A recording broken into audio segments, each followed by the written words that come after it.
Hello students, स्वागत है आप सभी का ऑनलाइन क्लासेस के अंदर। अब स्टार्ट करेंगे अपन।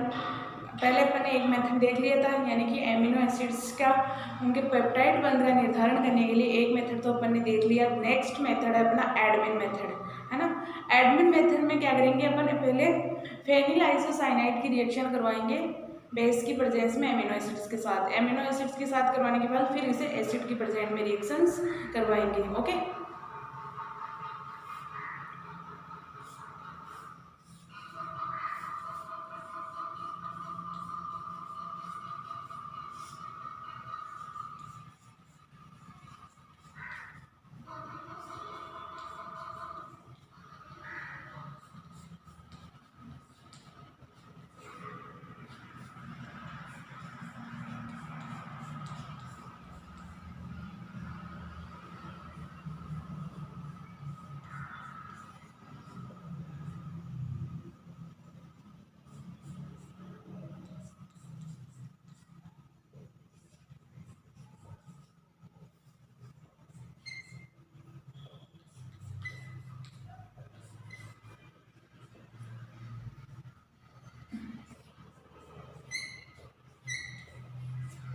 ये ले रहे हैं अपन, इसकी रिएक्शन करवाएंगे किसी भी बेस की प्रेजेंस में। बेस की प्रेजेंस में क्या होगा, यहाँ से एक H2 क्या होगा, रिमूव हो जाएगा, बाहर निकल जाएगा, और ये बॉन्ड कहाँ रिमूव करेगा, यहाँ करेगा। तो इससे क्या प्राप्त होगा अपने को, C6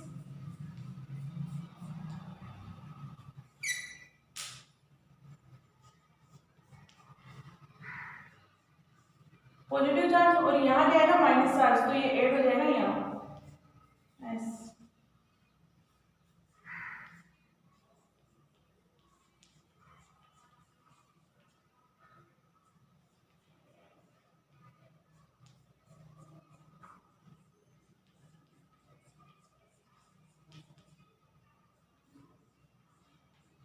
ओके, ये अपने को मिला है। अब इससे अपन क्या करवाएंगे, वापस से H+ की प्रेजेंस में रिएक्शन करवाएंगे। तो H+ कहाँ अटैक करेगा अपना, अब यहाँ से क्या होगा, बॉन्ड ब्रेक होगा। बॉन्ड ब्रेक होगा तो ये चार्ज कहाँ आएगा, सॉरी यहाँ से नहीं होगा आपका बॉन्ड NHCU, यहीं से यहाँ इस तरफ आएगा, और ये क्या बन जाएगा,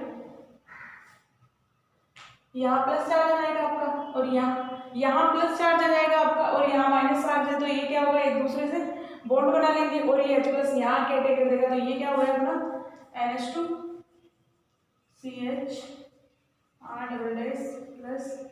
सॉरी COH, ये हो गया आपका N, यहाँ है C6H5, E से करते हैं अपन COO CH NH, ये हो जाएगा आपका S। ओके, इस तरीके से अपन आइसोसाइनाइड की प्रेजेंस में एमिनो एसिड्स के पेप्टाइड बंधों का निर्धारण कर सकते हैं। ये निम्नीकृत पेप्टाइड हो गया अपना, यानी कि यहाँ पेप्टाइड बंधों की कमी हो गई, तो इसे बोलते हैं निम्नीकृत पेप्टाइड।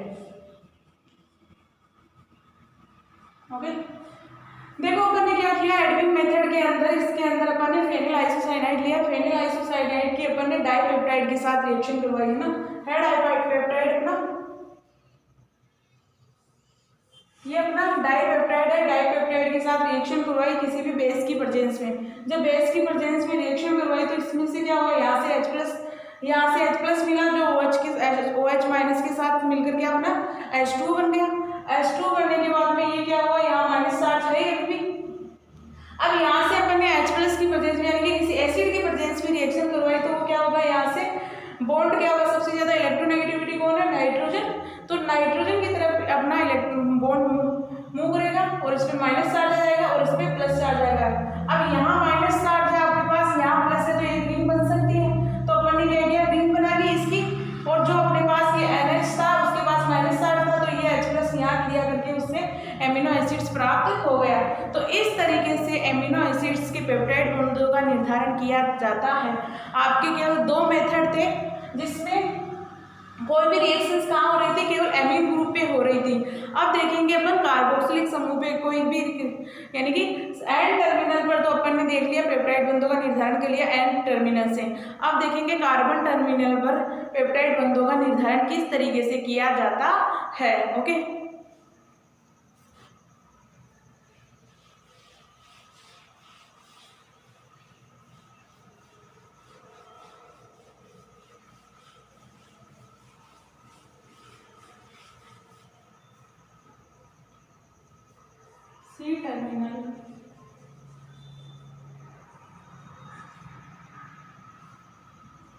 सी टर्मिनल पर अपन रिएक्शंस देखेंगे कि किस तरीके से इनका निर्धारण करेंगे। कि अब देखो जो रिएक्शंस होगी वो किस ग्रुप पे होगी, COOH समूह पर ही कोई भी रिएक्शन होगी उसी पे होगी, है ना, NH2 समूह पर नहीं होगी। और जबकि अपन ने एन टर्मिनल पर देखा कि केवल नाइट्रो समूह यानी सॉरी एमीन समूह पर ही केवल रिएक्शंस हो रही थी, आपके COOH पर कोई इफेक्ट नहीं आ रहा था। ओके,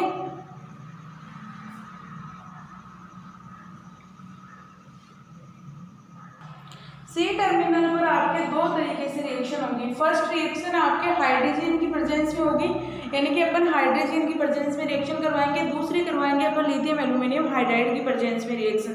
तो इनमें क्या होगा, आपके जितने भी एमिनो एसिड्स है, जितने भी एमिनो एसिड्स की यूनिट प्रेजेंट है किसी भी प्रोटीन के अंदर, वो सभी की सभी क्या हो जाएगी, अलग अलग हो जाएगी। फर्स्ट अपने हाइड्रोजन की प्रेजेंस में। ओके, फर्स्ट रिएक्शन है हाइड्रोजन। हाइड्रोजन क्या होता है आपका H2NH, या ऐसे लिख सकती हूँ मैं NH2NH2, ये होता है आपका हाइड्रोजन। हाइड्रोजन की प्रेजेंस में रिएक्शन करवाएंगे एमिनो एसिड्स की। मान लो मैंने ले लिया ट्राइपेप्टाइड, ले लिया ट्राइपेप्टाइड,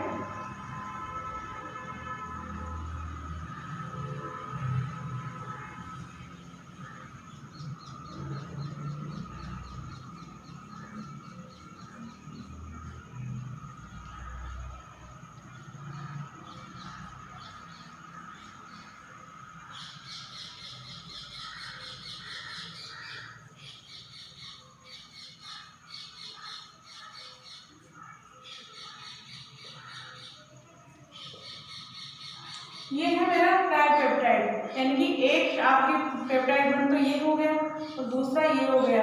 एमिनो एसिड्स की यूनिट कितनी हो गई, 1 2 2 और ये 3 यूनिट हो गई। ओके, तो ट्राइपेप्टाइड लिया है मैंने। ट्राइपेप्टाइड को अपन ने हाइड्रोजन के साथ रिएक्शन करवाएंगे। टेम्परेचर होगा अपना 100 डिग्री सेल्सियस, NH2NH2। ये आपके हाइड्रोजन होगा वो एक्सेस मात्रा में होगा, यानी कि इसकी अधिकतम मात्रा होगी, कम नहीं होगी। तो ये सभी यूनिट्स के साथ क्या करेगा, यहाँ से अपन अगर इस N को यहाँ लिखे, H2 को H ऐसे लिखे, तो यहाँ से क्या होगा, अब ये रिएक्शंस कहाँ होगी आपके सभी एमिनो एसिड्स की, सॉरी यहाँ से क्या होगा आपके हाइड्रोजन ऐड हो जाएगा। कैसे, ब्रेक करवा दो यहाँ से,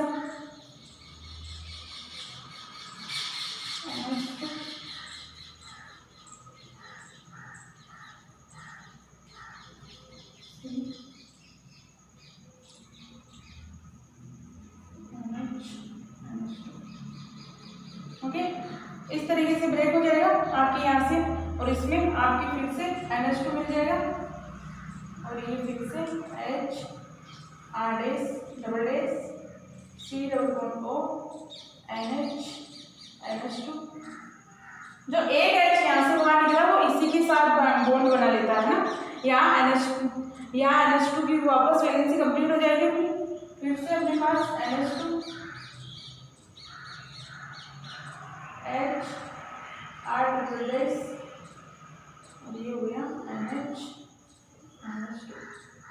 तो इस तरीके से हाइड्रोजन के साथ रिएक्शन करवाएंगे तो अपने पास ये प्रोडक्ट प्राप्त होगा। ओके, और अब इसी तरीके से अपन एल्यूमिनियम हाइड्राइड की प्रेजेंस में रिएक्शन करवाएंगे तो क्या होगा, अपने को जितने एमिनो एसिड है उतनी ही यूनिट आपको मिल जाएगी। इसमें कोई चेंजेस नहीं करना उसमें, लेकिन इसमें क्या है, हाइड्रोजन के साथ रिएक्शन करवा रहे हैं तो जितनी यूनिट थे, 3 यूनिट थी अपने पास, मैंने R डैश यानी कि मान लो तीनों एमिनो एसिड अलग अलग थे तो मैंने R dash R double dash R triple dash कर दिया ना, कि कितने कोई सा भी एमिनो एसिड हो सकता है आपके, तो उनके अंदर अपने 2 पेप्टाइड बंद बना दिए। तो ये आपका ट्राइपेप्टाइड हो गया। ट्राइपेप्टाइड को 100 डिग्री सेल्सियस पर हाइड्रोजन की प्रेजेंस में रिएक्शन करवाते हैं तो आपकी जितनी एमिनो एसिड्स की यूनिट होगी वो सब आपकी क्या होगी, पृथक हो जाएगी। हाँ तो ओके, अब अपन रिएक्शन करवाएंगे लिथियम एल्यूमिनियम हाइड्राइड की प्रेजेंस में। मैं इसी में करवा रही हूँ।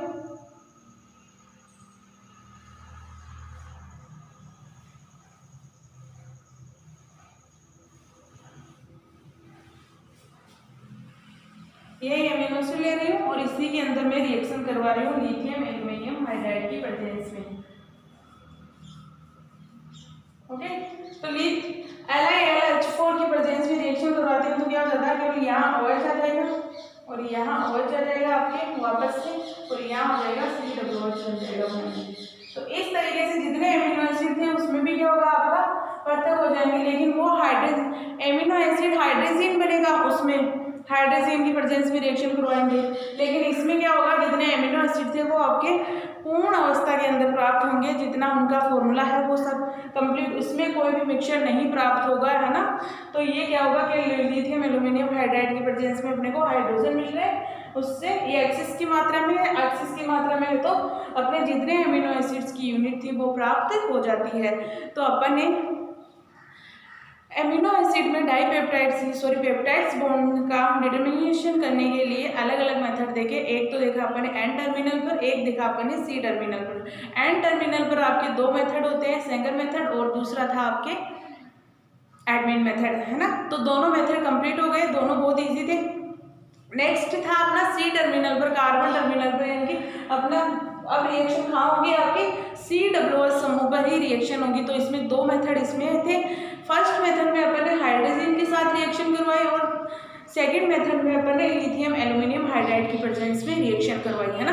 तो बहुत ईजी है और इनसे अपन आइडेंटिफाई कर सकते हैं कि कितने एमिनो एसिड्स की यूनिट प्राप्त होती है। अब अपने पास पहले तो क्या होता है कि मान लो कोई प्रोटीन है, प्रोटीन को अगर अपन डायरेक्ट आयन एक्सचेंज मेथड से अपन इनका सेपरेशन देखें कि कितने एमिनो एसिड है, तो ये पॉसिबल नहीं है क्योंकि बॉन्ड बना रखा है। क्योंकि कोई बॉन्ड तोड़ने के लिए अपने को एनर्जी की रिक्वायर्ड होती है, एनर्जी की रिक्वायर्ड होगी और उस बॉन्ड को इस तरीके से तोड़ना है कि वो वापस से बॉन्ड ना बना ले, है ना। तो प्रोटीन को अपन ने जब इसकी रिएक्शंस करवाई तो अलग अलग प्रोटीन्स क्या हो गई, एमिनो एसिड में कन्वर्ट हो गई। एमिनो एसिड में अब ये अपने को क्या मिल गया, सॉल्यूशन मिल गया। अब इस सॉल्यूशन का क्या करेंगे, आयन एक्सचेंज मेथड के द्वारा या किसी क्रोमेटोग्राफी मेथड के द्वारा इनको सेपरेशन कर लेंगे। इनका सेपरेशन करने के बाद में अपने को पता चल जाएगा कि कितने एमिनो एसिड्स की यूनिट थी। फिर उसके आधार पर अपन पेप्टाइड्स बॉन्ड का निर्धारण करते हैं। तो ये आपके पेप्टाइड बॉन्ड का निर्धारण कंप्लीट हो चुका है। अब नेक्स्ट देखते हैं कुछ प्रॉपर्टीज। ओके,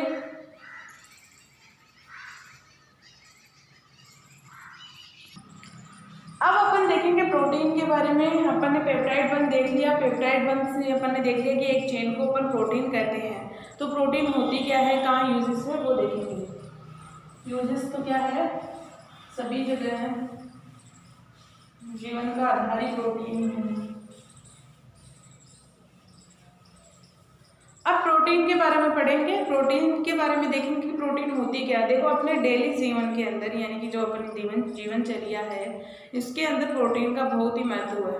हर जगह प्रोटीन पाई जाती है, जितने भी जीव जंतु है उनमें सब में प्रोटीन पाई जाती है ना। जैसे बाल, नाखून, अपने शरीर का विकास, वृद्धि होना या कम होना, वो सब प्रोटीन पर ही डिपेंड होता है। ओके, तो प्रोटीन अपने कई प्रकार की होती है। मोस्टली अपन देखते हैं अल्फा अमीनो एसिड की बहुलक होती है प्रोटीन, है ना। अल्फा अमीनो अम्ल की बहुलक होती है प्रोटीन। ये हो गई इसकी, सब जानते हैं प्रोटीन के बारे में कि कितनी आवश्यक है अपने लिए, है ना। हर जगह उपास्थि, अस्थि देख लो, सब जगह पाई जाती है प्रोटीन। आपकी त्वचा है, सभी जगह प्रोटीन पाई जाती है। ओके, अब अपन देखेंगे कि इनके कंपोजिशन, यानी कि इनका संयोजन किन किन से मिलकर बनी होती है, क्या क्या कौन से इसमें कंपोनेंट पाए जाते हैं या कौन कौन से एलिमेंट पाए जाते हैं। तो अपने पास है प्रोटीन।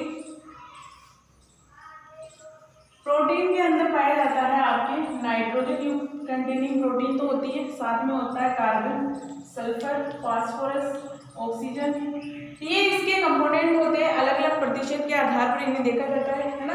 तो ये अपने अगर पूछा जाए कि प्रोटीन के कंपोजिशन कौन कौन से हैं, तो आपके होता है नाइट्रोजन, कार्बन, सल्फर, फास्फोरस और ऑक्सीजन, है ना। तो हाइड्रोजन भी, हाइड्रोजन ATC। इनको अलग अलग प्रतिशत के आधार पर इन्हें डिवाइड किया जाता है।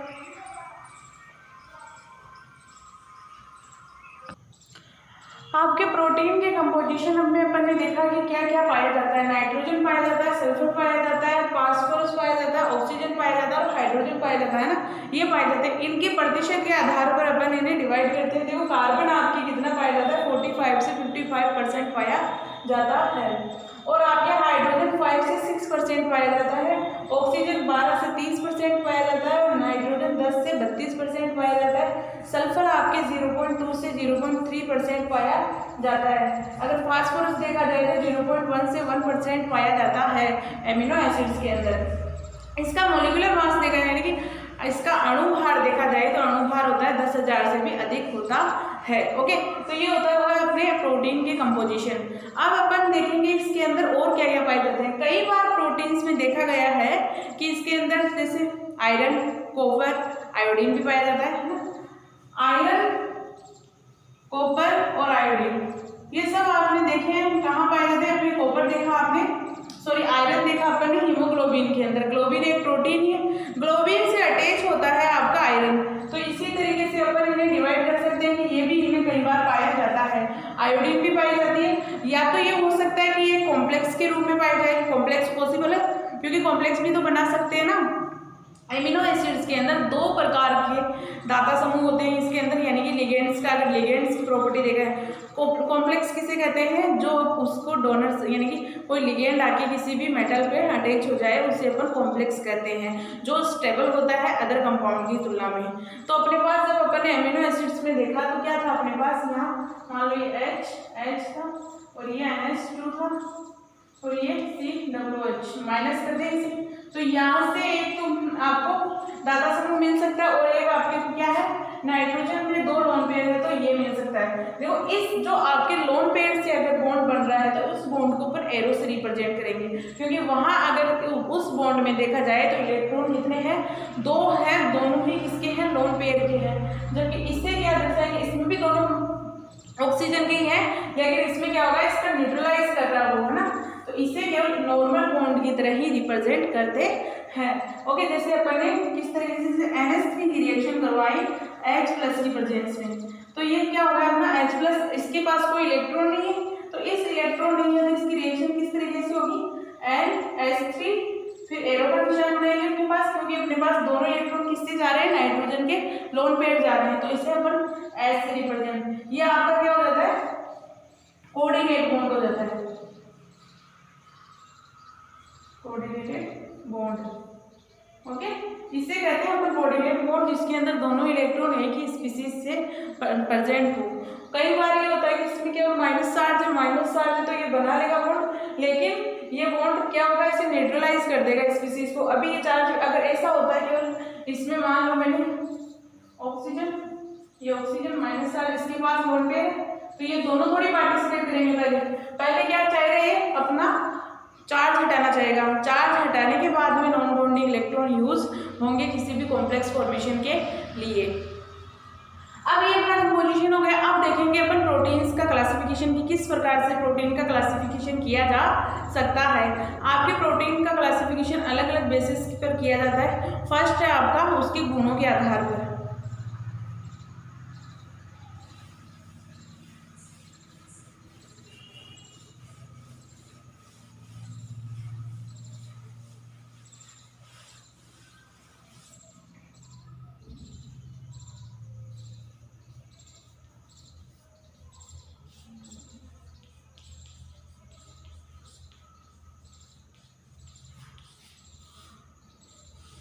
प्रोटीन का वर्गीकरण अपन कर रहे हैं फर्स्ट गुणों के आधार पर, गुणों के आधार पर। गुणों के आधार पर प्रोटीन 2 प्रकार की होती है, एक तो गोलाकार होती है, एक रेशेदार प्रोटीन होती है। फर्स्ट है रेशेदार,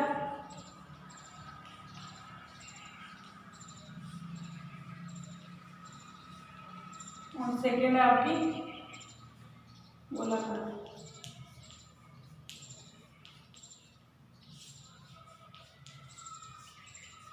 इस प्रोटीन रेशेदार का अपन मतलब समझ सकते हैं, बाल अपनी क्या है, रेशे के समान ही है ना। तो ये रेशेदार प्रोटीन प्रोटीन बालों के अंदर ही पाई जाती है, बाल नाखून के अंदर पाई जाती है आपकी रेशेदार प्रोटीन, और जो आपकी अलग प्रोटीन होती है वो होती है आपकी गोलाकार प्रोटीन।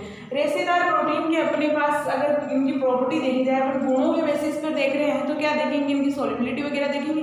तो ये क्या होते हैं आपके strong acid and strong base के अंदर ये डिजोल्व हो पाते हैं, जल में अवेले होते हैं।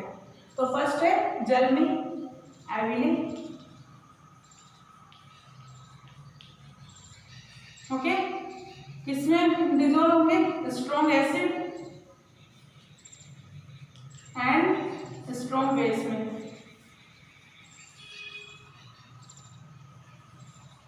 ओके, कहाँ पाई जाती है, नाखून बाल के अंदर पाई जाती है टिश्यू। ओके, जबकि ये क्या होती है, और इनकी संरचना कैसी होती है, रेशों के समान, यानी कि रेशे के समान होती है इनकी संरचना। रेशे मतलब थ्रेड्स, धागे के समान इनकी संरचना होती है।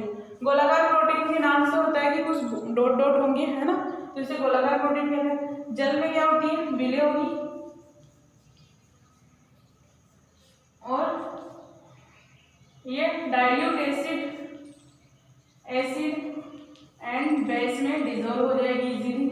ओके, क्योंकि ये अपनी प्रोटीन क्या है, अगर वाटर में ही डिजोल्व हो रही है, तो अगर अपन नॉर्मल एसिड ले लें जो बहुत ज़्यादा डाइल्यूट होगा, और ये बेस होगा जो डाइल्यूट होगा, उनमें भी डिजोल्व इजीली हो जाएगी। और अपने पास कहाँ पाई जाएगी, ऑलमोस्ट सभी जगह पाई जाती है। अपन बोल सकते हैं जैसे एग के अंदर, अंडे के अंदर ये प्रोटीन पाई जाती है, और सेल्स के अंदर पाई जाती है ना। तो इस प्रोटीन को अपन गोलाकार प्रोटीन कहते हैं, और इसे अपन रेशेदार प्रोटीन कहते हैं। आपके गुणों के आधार पर प्रोटीन को दो प्रकार से डिवाइड किया गया है। फर्स्ट है रेशेदार प्रोटीन, सेकंड है आपके गोलाकार प्रोटीन। रेशेदार प्रोटीन को अपन अगर इनकी कैरेक्टर्स को देखें तो किस तरीके के होते हैं, ये जल में अवेले होती है। अगर बाल को अपन पानी में डिजोल्व करेंगे होगा, डिजोल्व नहीं होगा, क्योंकि बाल कभी भी पानी में डिजोल्व नहीं होता है, नाखून में नहीं होता। तो ये रेशेदार प्रोटीन्स के अपन कह सकते हैं कि जो भी अपने डेथ सेल्स होती है, डेथ सेल्स है, ये एक तरीके से डेथ सेल्स मान सकते हैं कि मरी हुई त्वचा, मरी हुई चीज़, जिनमें अपन अगर काटने पर भी दर्द महसूस ना हो, उनमें वो प्रोटीन तो होती है, लेकिन वो कौन सी होती है, रेशेदार प्रोटीन होती है।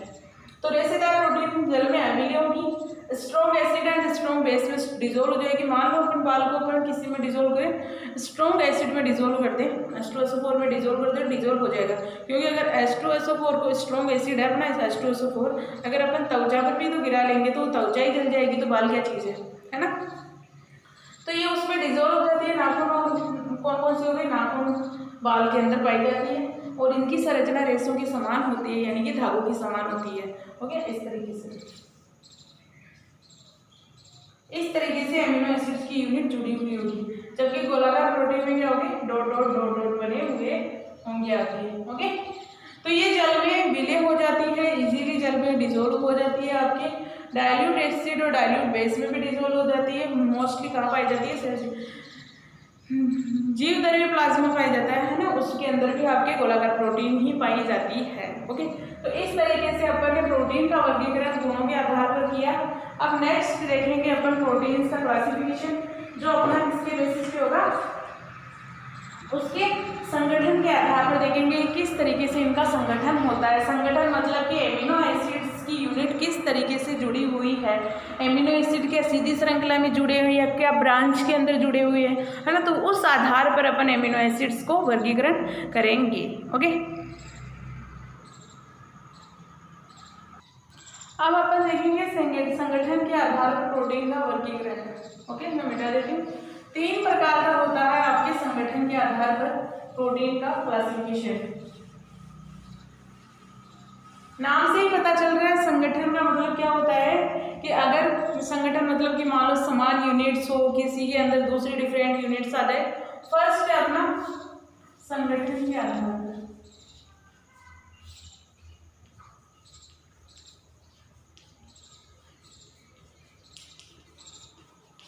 संगठन के आधार पर फर्स्ट है अपना सरल प्रोटीन, सिंपल प्रोटीन हो गई। सेकेंड है आपका संयुग्म प्रोटीन,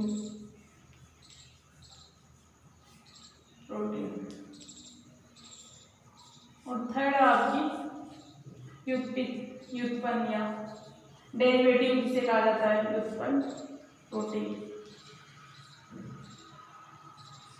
सरल प्रोटीन के नाम से अपन को पता चल रहा है कि सिंपल होगी, मतलब कि आपके केवल अल्फा एमिनो एसिड्स की यूनिट प्रेजेंट होगी किसी भी प्रोटीन के अंदर, उसे सरल प्रोटीन कहा जाता है। जैसे ग्लोबिन हो गया, उनमें अल्फा एमिनो एसिड की यूनिट्स एक लगातार चेन में पाई जाती है, फिर बीटा की भी पाई जाती है ना। तो इसमें क्या होगा, केवल एक चेन होगी जिसमें केवल एमिनो एसिड क्या होंगे, अल्फा प्रकार के होंगे या बीटा प्रकार के होंगे।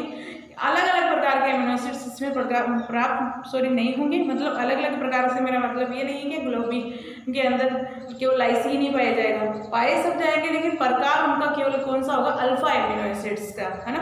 तो संयुक्त सरल में हो गया आपका अल्फा एमिनो एसिड्स की यूनिट, जैसे एक प्रकार के एमिनो एसिड्स, एक प्रकार से मतलब है तो या तो अल्फा ही हो या बीटा ही हो या गामा ही प्रेजेंट हो। तो उनकी एक सीधी चेन प्रेजेंट हो, एक सीधी श्रृंखला के अंदर हो, तो उन्हें कहा जाता है सरल प्रोटीन। संयुग्म प्रोटीन का मतलब है कि कोई भी आपकी क्या होगा, दूसरा ग्रुप प्रेजेंट हो सकता है, यानी कि नॉन प्रोटीन ग्रुप प्रेजेंट हो सकता है। फास्फोरिक अम्ल हो गया, प्रोटीन है प्लस फास्फोरिक अम्ल के साथ रिएक्शन कर ले तो दोनों एक साथ ऐड होंगे, तो उसे कहा जाता है संयुग्मन प्रोटीन। संयुग्म से मतलब है कि प्रोटीन तो है ही, प्रोटीन के साथ साथ आपके क्या है, नॉन प्रोटीन भी है, plus non protein. Non protein को प्रोस्थेटिक समूह भी कहा जाता है, प्रोस्थेटिक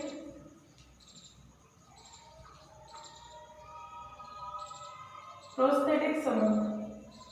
जैसे कि फास्फोरिक अम्ल हो गया, प्रोटीन प्लस फास्फोरिक अम्ल का अगर समूह पाया जाता है, इसे बोलते हैं संयुग्मन प्रोटीन। व्युत्पन्न प्रोटीन का मतलब होता है कि मान लो अपन व्युत्पन्न किसे बोलते हैं, अगर आपको पूछा जाए कि नाइट्रोबेंजीन है आपका, साथ में उसको पिक्रिक अम्ल है, पिक्रिक नाइट्रोबेंजीन का व्युत्पन्न ही होता है आपका पिक्रिक एसिड, क्योंकि पिक्रिक एसिड में भी क्या नाइट्रोजन समूह लेकिन बहुत सारे, यानी कि उस अगर फिनोल है, फिनोल का डेरिवेटिव लिया जाए, फिनोल की कोई रिएक्शन करवा जाए, फिनोल समूह तो है ही है उसमें, दूसरा समूह उसमें ऐड हो जाए, फिनोल है मान लो